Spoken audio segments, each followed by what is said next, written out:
Sudah kehilangan motor di tempat kosan kawannya di Jalan Silaberanti Pelaju, mahasiswa bernama Muhammad Randi Satria mendatangi ruang SPKT Polrestabes Palembang guna bikin pengaduan polisi.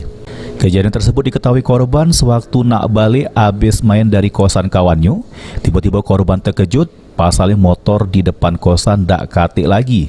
Sehingga korban langsung bertanya sama warga sekitar, namun dak katik yang selik, ado maling ngembek motornya.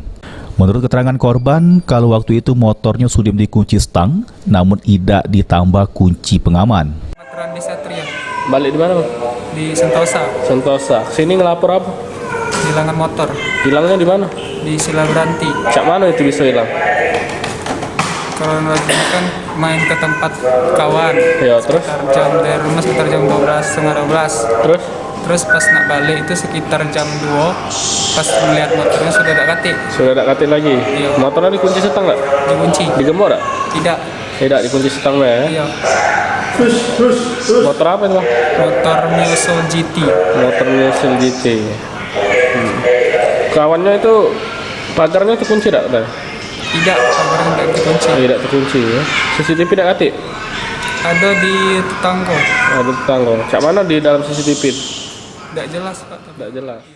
Laporan korban ini selanjutnya sudah diterima oleh SPKT Polrestabes Palembang dan bakal ditindaklanjuti oleh Satreskrim Polrestabes Palembang. Irawan, PAL TV.